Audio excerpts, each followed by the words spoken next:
ధనుసు రాశి వారికి 2017 సంవత్సరం ఎలా ఉందండి?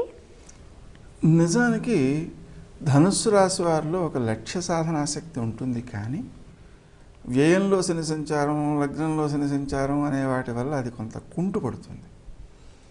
దాన్ని అధిగమించి ఆ శని దోష నివారణ కనుక చేసుకోగలిగితే గురుని యొక్క సంచారం లాభస్థానంలోకి వస్తున్నందువలన వారి యొక్క లక్ష్యాలు చక్కగా నెరవేర్చగలుగుతారు. అతి ముఖ్యంగా ఆటంకాలను తొలగించుకోవాలి, ముందుకు సాగాలి.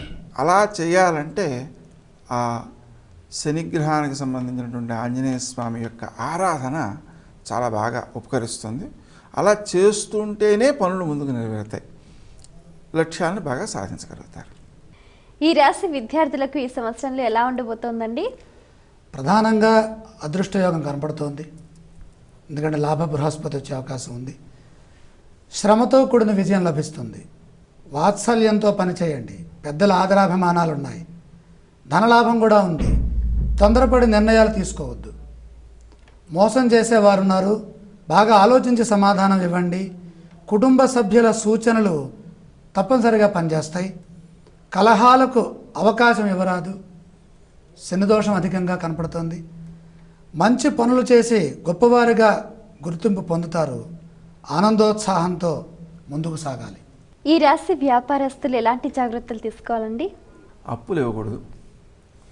అప్పులిచ్చే వ్యాపారాలకు ముందుకు సాగకూడదు. రావలసిన సొమ్ము చేతికి వస్తుంది, కానీ దాన్ని సద్వినియోగం చేయడం విషయంలో ఎక్కువ జాగరూకతతో వ్యవహరించాలి. అలాగే తాము మాట్లాడే తీరులో కూడా సౌమ్యతను పెంపొందించుకోవాల్సిన అవసరం ఉంది. ఈ రాశి వారికి సంబంధించి ఆర్థిక స్థితిగతులు ఎలా ఉన్నాయండి ఈ సంవత్సరంలో? మధ్యమంగా ఉన్నాయి. ఆర్థిక విషయంలో ఖర్చులు తగ్గించుకోవాలి, అప్పులు చేయకూడదు. ఉన్నంతలోనే మన జీవనాన్ని కొనసాగించాలి.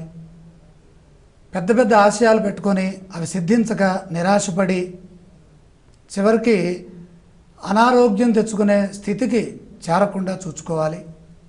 ప్రధానంగా ఆర్థిక విషయాల్లో తోటివారి సలహా తీసుకొని నిర్ణయాలు తీసుకుంటే బాగుంటుంది. ఈ ధనుస్సు రాశి ఉద్యోగస్తులకి సంవత్సరంలో ఎలా ఉందండి? సామాన్యంగా వీరికి లక్ష్య సాధనాశక్తి బాగుంటుంది. కష్టపడి పనిచేయగలుగుతారు. ఆ చేసేటప్పుడు పై అధికారులతో విరోధం రాకుండా ఉండడం కోసం తక్కువగా మాట్లాడడం, అధికారులు చెప్పేది విని అర్థం చేసుకోవడానికి ప్రయత్నం చేయడం, శ్రీ రాజమాతంగే నమః అనే మంత్రాన్ని జపించుకోవడం, వాటి ద్వారా పై అధికారుల యొక్క ఆదరానికి పాత్రులవుతారు. ఈ రాశి మహిళలకు ఈ సంవత్సరంలో ఎలా ఉండబోతోందండి? ఉత్తరార్ధం చాలా అధికంగా అనుకూలంగా ఉంది. ఎందుకంటే లాభ బృహస్పతి యోగం. అలాగే పూర్వార్ధంలో కేతు బలం కూడా 3వ రాశిలో ఉండటం ద్వారాగా కొంతవరకు పర్వాలేదు. కుటుంబపరమైనటువంటి అంశాలలో వారు అభివృద్ధిని సాధిస్తారు. అలాగే కుటుంబ వ్యవహారాల్లో పిల్లలతో, అలాగే భర్త గారితో ఈ విధమైనటువంటి సందర్భాల్లో అపార్థాలకి అవకాశం లేకుండా మాట్లాడటం, పనిచేయటం, ఇలా ఉంటే ఆరోగ్యము, ప్రశాంతత రెండూ లభిస్తాయి. ఈ రాశి వారు పఠించవలసిన స్తోత్రాలు ఏవండి? ముఖ్యంగా సుబ్రహ్మణ్యేశ్వర స్వామి వారి స్తోత్రం చదువుకోవాలి. అష్టోత్తరం కానీ, కవచం కానీ, భుజంగ స్తోత్రం కానీ చదువుకోవాలి. దైవ దర్శన క్రమంలో ఏ దైవాన్ని దర్శించాలంటారు? సుబ్రహ్మణ్య స్వామిని, ఆంజనేయ స్వామిని దర్శించుకోవడం ద్వారా ఎక్కువ అభివృద్ధిని సాధిస్తారు. ఈ రాశి వారు చేయవలసిన దానాలు ఏవండి?